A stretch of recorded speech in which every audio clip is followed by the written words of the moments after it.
बिस्मिल्लाहिर्रहमानिर्रहीम अस्सलाम वालेकुम dear students. I hope you are well and good and welcome back to Mehar Ujala academy. तो आज की वीडियो में हम सीखने वाले हैं BODMAS rule. BODMAS rule mathematics का वो रूल है जिसके अंदर आपको इस तरीके के क्वेश्चंस नज़र आते हैं जिसमें multiply, divide, minus, bracket, plus, fraction तमाम चीज़ें आपको एक ही सवाल में मिलती हैं। बहुत सारे स्टूडेंट्स हमारे कंफ्यूज होते हैं कि इस तरीके के क्वेश्चंस में हमने पहले प्लस करना है, माइनस करना है, डिवाइड करना है, क्या चीज़ सॉल्व करनी है।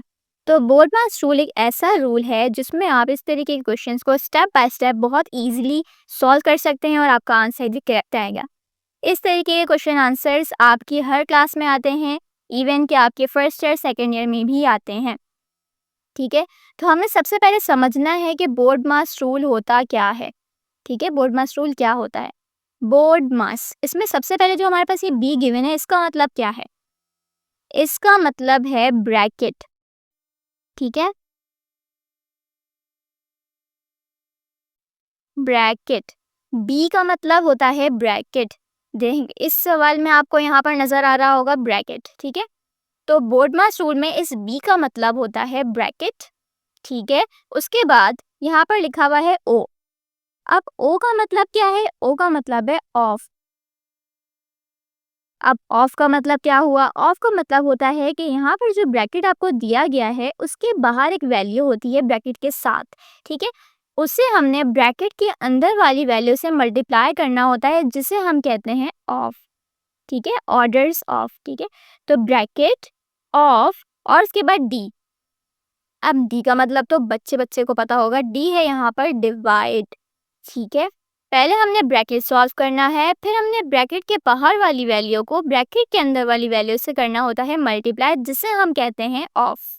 ठीक, उसके बाद हमने कौन सा स्टेप करना है, डिवाइड। अब क्वेश्चन में जहाँ पर भी आपको डिवाइड नजर आ रहा होगा आपने उसके बाद डिवाइड सॉल्व करना है। डिवाइड सॉल्व करने के बाद यहाँ पर है एम। एम का मतलब है मल्टीप्लाई। डिवाइड सॉल्व करने के बाद हम सॉल्व करेंगे मल्टीप्लाई। जब आप मल्टीप्लाई सॉल्व कर लेंगे तो उसके बाद आपका सेकंड स्टेप आता है यहाँ पर, सेकंड लास्ट स्टेप प्लस। अब आप करेंगे ऐड और उसके बाद एस का मतलब है माइनस। तो इस बोर्डमास रूल में आपने सबसे पहले ब्रैकेट सॉल्व करना है, उसके बाद ऑफ करना है ब्रैकेट को, फिर डिवाइड करेंगे, फिर मल्टीप्लाई और फिर एडिशन, फिर सब्ट्रैक्शन। ठीक है, एक बार आपने कंप्लीटली इस पूरे को लिख लेना है। ब्रैकेट ऑफ डिवीजन, मल्टीप्लिकेशन,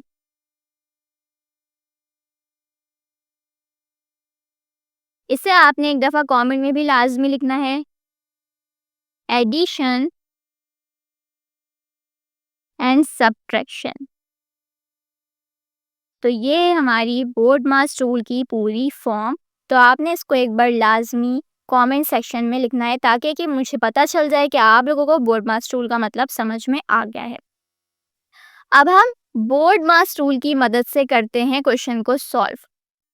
अब यहाँ पर हमने बोर्डमास ऊपर लिख लिया है ताकि हमें पता चल जाए कि हमने हर स्टेप के बाद कौन कौन सा स्टेप करना है। पहले हमने करना है ब्रैकेट सॉल्व, फिर हमने ऑफ करना है, उसके बाद डिवाइड करना है, फिर multiply, then plus and then minus. ठीक है, तो आपने जहाँ पर भी आप सॉल्व कर रहे होंगे इस तरीके के क्वेश्चंस तो आपने बोर्डमास रूल साइड पर लिख लेना है ताकि आपको पता चल जाए कि नेक्स्ट स्टेप आपको कौन सा सॉल्व करना है, आपके माइंड में हो, आप डिस्ट्रैक्ट ना हो और आप कोई गलती ना करें।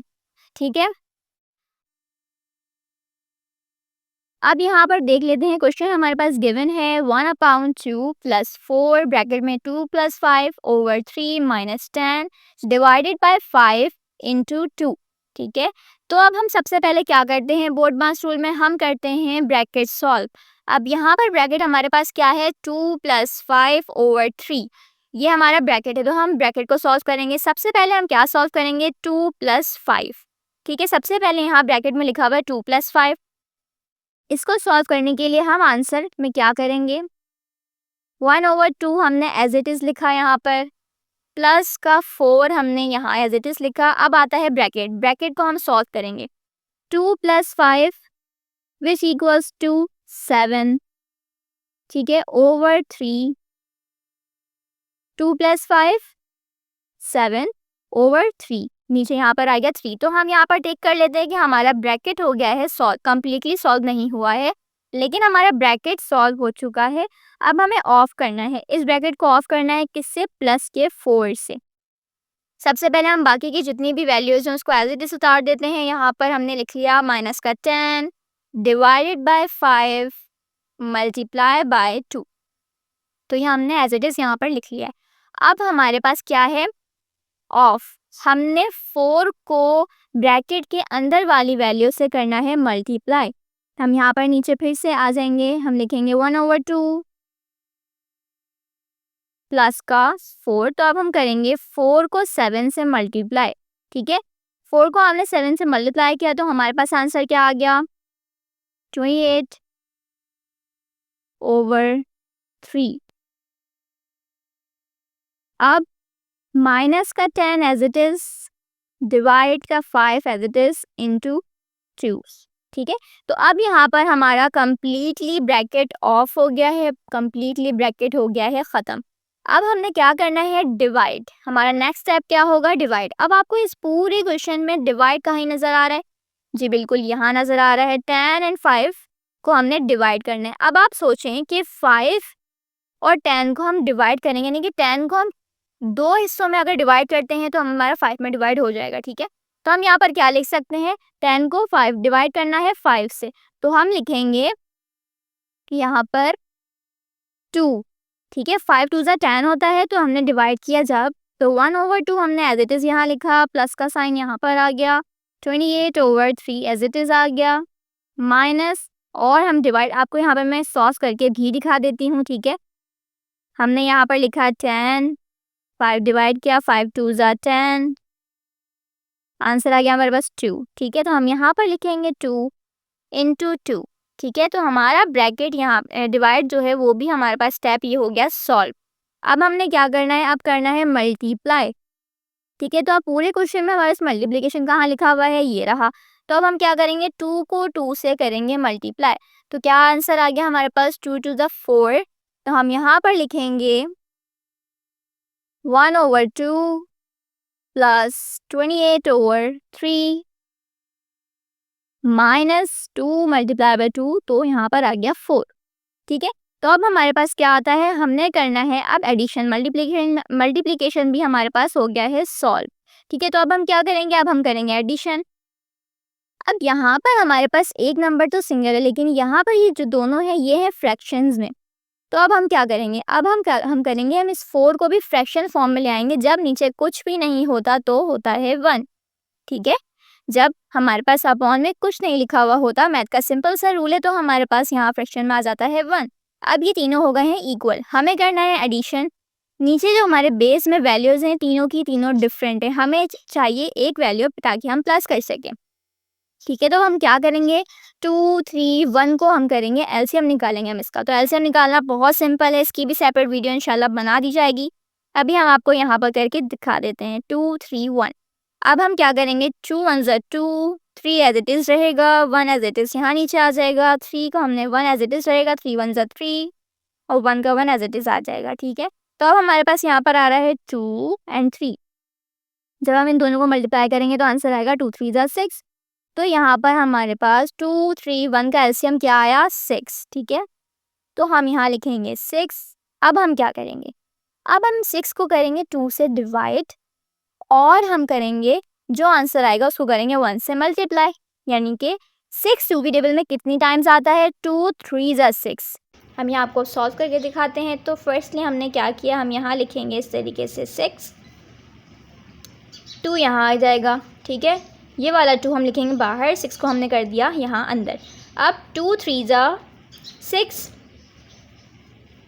अब इस 3 में हम करेंगे इस 1 को मल्टीप्लाई, 3 1 ज़ा 3, तो यहाँ पर आंसर आ जाएगा हमारे पास 3, प्लस का साइन एज इट इज़ आ गया। ठीक है, इसी तरीके से हमने इस 6 को करना है 3 से डिवाइड। यहाँ लिखेंगे हम 6, 3 आ जाएगा बाहर, 3 2 ज़ा 6, 2 पे मल्टीप्लाई कर देंगे हम 28। 2 को हम जब 28 से मल्टीप्लाई करेंगे तो हमारे पास आंसर आ जाएगा 56 आंसर आ जाएगा हमारे पास यहाँ। उसके बाद फिर हम यहाँ माइनस का साइन लगाएंगे। साइन का आपने बहुत ध्यान रखना है। अब हम क्या करेंगे, 6 को 1 से डिवाइड किया, 6 1 ज़ा 6 होता है, ठीक है। तो हम क्या करेंगे, 1 को करेंगे 4 से मल्टीप्लाई, तो क्या आंसर आएगा, 6 को 4 से मल्टीप्लाई करेंगे तो क्या आंसर आएगा हमारे पास यहाँ पर आंसर आ जाएगा 24। 6 4 ज़ा 24, ठीक है।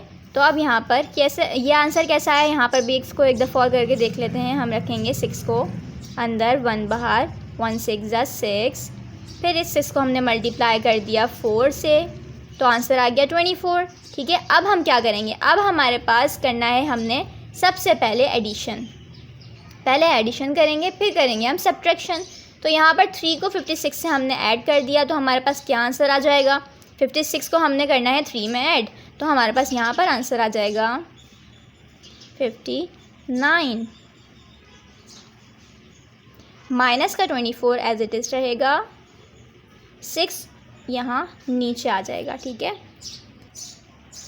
अब यहाँ पर हमारा एडिशन भी हो गया है सॉल्व, बचा सब्ट्रैक्शन। अब हमने इसको करना है माइनस, माइनस भी यहाँ हम सॉल्व करके देख लेते हैं। हम लिखेंगे 59 को ऊपर, 24 आ गया यहाँ पर नीचे, 9 में से 4 हम माइनस करेंगे तो आंसर आएगा 5, 5 में से 2 माइनस किया तो आंसर आ जाएगा 3, ठीक है। तो हमारे पास क्या आंसर आ गया यहाँ पे 35/6। ये मज़ीद सॉल्व हो रहा है, इससे छोटा हो सकता है तो हम इसको क्रॉस कर देंगे, और अगर नहीं हो सकता तो यही हमारा आंसर होगा, ठीक है। तो बोर्ड मास रूल की मदद से आप बहुत ही ईज़िली सारे स्टेप्स को 1 बाय 1 करके अपना क्वेश्चन सॉल्व कर सकते हैं और ईज़िली इसका आंसर इस तरीके से निकाल सकते हैं। तो आई होप ये वीडियो आपके लिए बहुत ज़्यादा हेल्पफुल हो, बहुत ज़्यादा इन्फॉर्मेटिव हो, और आपको आपके किसी भी क्वेश्चन को, इस तरह के क्वेश्चन को बोर्ड मास रूल की मदद से करने में हेल्प आउट करे। अगर आप चैनल पर नए हैं तो चैनल को सब्सक्राइब कर लीजिएगा, साथ में लगे हुए बेल आइकन को प्रेस कर लिया करें ताकि इस तरह की मज़ीद वीडियोज़ का नोटिफिकेशन आपको बर वक्त और बासानी मिलता रहे। नेक्स्ट वीडियो तक के लिए अल्लाह हाफिज़, and let me know in the comment section कि आपको बोर्ड मास रूल समझ में आया या नहीं।